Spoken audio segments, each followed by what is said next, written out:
What is going on? Welcome back to Financial Journey. So today I want to give you a good overview of what is happening with SoFi today, some of the latest updates and where I see things going, at least in the short term. Before I get into any of that though, make sure you guys hit that thumbs up and subscribe. I always greatly appreciate that. And with that, let's get right to it. So currently up 1.17%, a little bit more of a positive aspect from yesterday's sell-off because of good old Powell. But today the volume seems to be a little bit lower. So I was actually planning on doing a video yesterday. Unfortunately, a lot of the data points that I was going to bring up were very negative. And so I'll give you guys a quick overview of what they are currently saying right now. So options activity is a little bit more positive today. So $1.87 million in call premiums being purchased versus 465,000 in puts. So based on the last several days, there was an increase in puts being purchased. So insinuating people were anticipating it to go down. But based on today, it seems to be a little bit more of a breath of fresh air, if you want to consider it that way. So people are kind of still optimistic on SoFi, especially the fact that it's actually holding the $8 range. But one thing to note is clearly based on this, big money is taking a step back, a very notable one in fact. So there's only one transaction today, so $968,000 based on the bid and the ask. You can tell it is a sell, but big money clearly, like I said, is taking a step back. You can even see based on yesterday's transactions, just the overall frequency has been reduced, and the majority of these are sells. So behind the scenes, similar to obviously, like I mentioned, the volume, right now there's only 7 million for volume, 43 is the average. So today just is a very quiet day, which kind of is normal for a Friday if you want to consider it that way.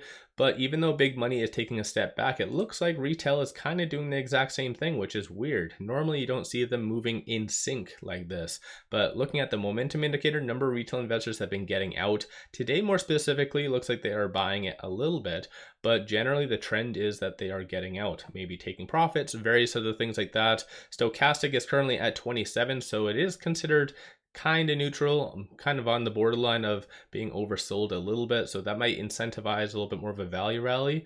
But with it being currently at $8.20, it is trading between this S1 and the pivot. So the next support point that you need to watch for is $7.02 versus the next big resistance is $8.40. Yesterday it kind of bounced off of that. Today it came fairly close, so you can tell behind the scenes SoFi does want to break higher, even though there is a little bit more of a reduced amount of institutions buying and also a reduced just amount of volume in general, but it does want to break out. So of course that's a pretty positive sign. Looking at this grid though, this is all the expiry date strike prices. It does, based on this, anticipate to go between $8 and $8.50 in the coming weeks. So of course that's a pretty good thing. Let me know you guys' thoughts on that. When it comes down to options though, options is just a sentiment only, so just be aware of that. As well, be aware I am not a financial advisor. You guys always do your own due diligence.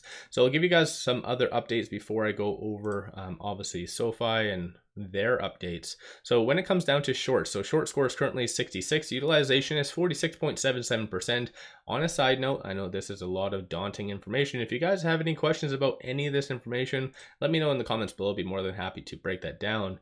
But today they are returning 242,000 shares. Similar to yesterday, shorts actually did return some shares yesterday, which, given yesterday was a red day, clearly does signal that it was a little bit more of an overreaction. So of course that is still continuing today as well. So 15.97% of the free flow is being shorted, and that does work out to be 127.32 million shares overall are being shorted. Cost to borrow did drop quite a lot, so it's 1.11%, and that's the average. Yesterday it went all the way up to 7.34%.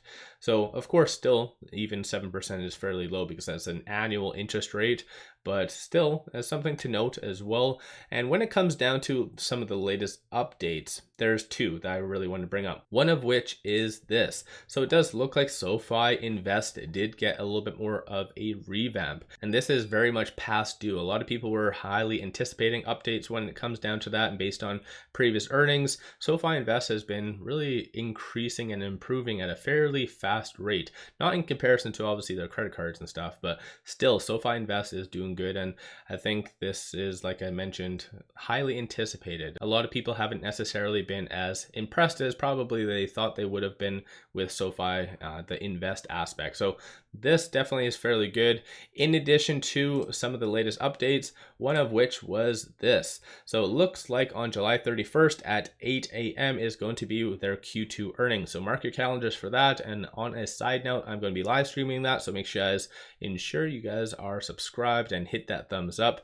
But based on this though, I just wanted to give you guys a quick overview of what to expect. I'll give you guys constant updates from now until July 31st though on any changes, but at the time of doing this video, there are certain things that people, meaning investors, care about for earnings. One of which is earnings per share, revenue, and future guidance.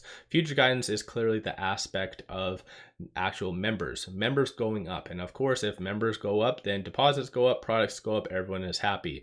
But earnings per share, as you can tell right now, there is 13 analysts that have given an estimate with a average consensus of -6 cents per share. So of course I think that's fairly good. Looking at their projections as well, it is either Q4 2023 or Q1 2024 is when SoFi actually is going to be profitable. But based on this, SoFi always does far exceed analyst expectations. So you never know, it might be Q3 or Q4 profitability, so right around the corner. But similar in nature for the revenue, SoFi always far exceeds analyst expectations. And so for Q2, it looks like there is 10 analysts that have given estimates with a consensus of $476.53 million. And so it looks like 4 analysts recently did jump on, a little bit lower of a estimate though, because they did lower the average from 479 to 476.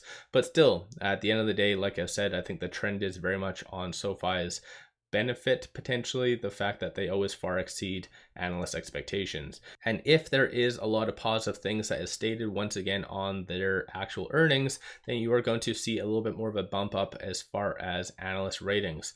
So once again, let me know you guys' thoughts on all of this in the comments below. Give yourself a shout out if you have been buying, selling, holding. What is your take, for instance, on SoFi?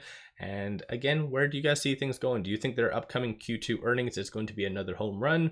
Or do you think this is going to be a sign of maybe a little bit more of volatility, if you want to call it that way? Let me know you guys' thoughts. Don't forget to hit that thumbs up and subscribe. I always greatly appreciate that. And with that said, let's all make a lot of money on SoFi.